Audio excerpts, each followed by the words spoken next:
Bom dia, alunos! Sejam muito bem-vindos ao canal da Astra Educar. Vamos continuar nossa preparação para o concurso da Caixa Econômica Federal 2026 e o tema da nossa aula de hoje é argumentação e persuasão. Esse é um assunto essencial dentro da parte de língua portuguesa porque aparece com frequência em textos dissertativos, jornalísticos, publicitários e até em comunicados institucionais. E compreender como os textos argumentam e tentam persuadir o leitor é fundamental para acertar questões de interpretação, principalmente quando a banca cobra a intenção comunicativa do autor. Antes de tudo, vamos entender o que significam argumentar e persuadir. Argumentar é apresentar razões, provas e explicações para defender uma ideia, um ponto de vista ou uma opinião.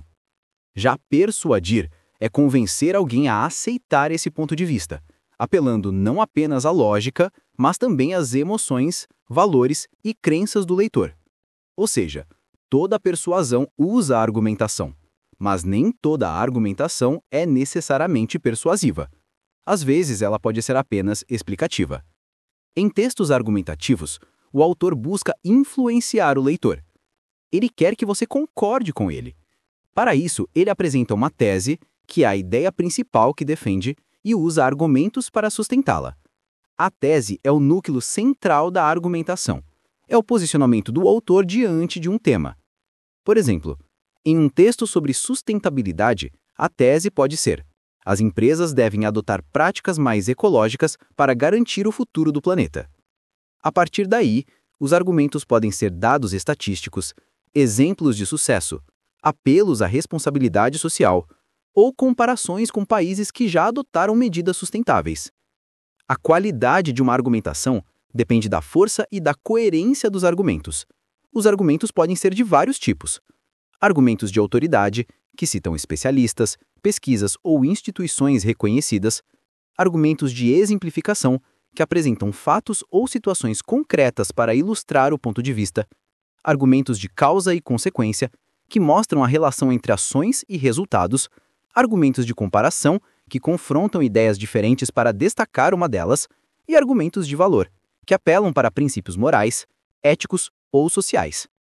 Além dos argumentos, um texto persuasivo utiliza recursos linguísticos e estratégias discursivas para reforçar seu poder de convencimento. Um deles é o uso de conectivos como portanto, logo, assim, porque, embora e porém, que ajudam a construir a lógica do raciocínio. Outro recurso é a escolha vocabular. Palavras fortes, expressivas e emotivas têm grande efeito persuasivo. Textos publicitários, por exemplo, costumam usar verbos no imperativo, como faça, compre, experimente, porque tem a função de induzir o leitor à ação. Um ponto importante é que a argumentação pode ser racional ou emocional. A racional é baseada em fatos, dados, lógica e coerência. A emocional apela aos sentimentos, como medo, esperança, orgulho ou empatia. Os textos mais eficazes costumam combinar as duas formas, equilibrando razão e emoção para conquistar o leitor. Nas provas da Caixa, é comum que a banca apresente um texto argumentativo, por exemplo, um artigo de opinião, um editorial ou um texto institucional, e peça para o candidato identificar a tese, o tipo de argumento utilizado, ou ainda o efeito de sentido de determinadas expressões. Também podem aparecer perguntas sobre a intenção comunicativa do autor, como o objetivo do autor é convencer o leitor de que, ou o texto busca persuadir o leitor a. Por isso, treinar a leitura crítica e aprender a reconhecer a estrutura argumentativa é essencial.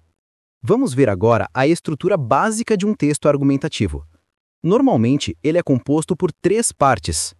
Introdução, onde o autor apresenta o tema e a tese, isto é, o posicionamento sobre o assunto. Desenvolvimento, onde ele apresenta os argumentos e as evidências que sustentam a sua tese. Conclusão, onde ele retoma a ideia principal e, muitas vezes, reforça seu ponto de vista, propõe soluções ou faz um apelo ao leitor. Perceba que um bom texto argumentativo precisa de coesão, ou seja, conexão lógica entre as partes, e coerência, ou seja, sentido e consistência nas ideias. Um argumento contraditório ou sem base enfraquece o texto e compromete a persuasão. Outro aspecto muito presente em textos persuasivos é o uso de figuras de linguagem. A metáfora, por exemplo, ajuda a tornar o texto mais expressivo e memorável. A ironia pode ser usada para criticar ou questionar uma ideia de forma indireta, e o eufemismo suaviza expressões para causar empatia. Esses recursos não são apenas estéticos, eles servem para aumentar o poder de convencimento do texto. Além disso, é importante saber distinguir entre convencer e manipular. O convencimento legítimo é baseado em argumentos racionais e honestos. A manipulação, por outro lado, distorce informações para induzir o leitor a uma conclusão sem base lógica. As bancas às vezes exploram esse ponto, pedindo que o candidato identifique se o texto tem caráter informativo, argumentativo, persuasivo ou apelativo. No contexto da Caixa, esse tema é especialmente relevante, porque a instituição valoriza a comunicação clara, ética e assertiva, e muitos textos internos e externos da Caixa seguem esse formato argumentativo para defender ideias, apresentar projetos e convencer o público da importância de suas ações. Por isso, compreender os mecanismos de argumentação e persuasão não é apenas importante para a prova, mas também para o desempenho profissional dentro da instituição. Para treinar esse conteúdo, leia artigos de opinião, editoriais e textos institucionais. Identifique qual é a tese, quais são os argumentos e qual é a estratégia de persuasão usada, racional, emocional ou mista. Pergunte-se sempre: o autor quer informar, convencer ou emocionar? E como ele faz isso? Usando fatos, sentimentos ou ambos? Resumindo, argumentar é defender uma ideia com base em razões e evidências. Persuadir é convencer o leitor a aceitar essa ideia. Todo texto persuasivo tem uma tese, argumentos de apoio e uma linguagem planejada para causar impacto. Então é isso, pessoal. Encerramos aqui mais uma aula da nossa série sobre os conhecimentos básicos do concurso da Caixa Econômica Federal 2026.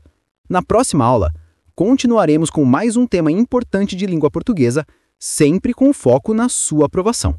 Aqui na Astra Educar, você aprende de forma clara, objetiva e direcionada. Bons estudos e até o próximo vídeo.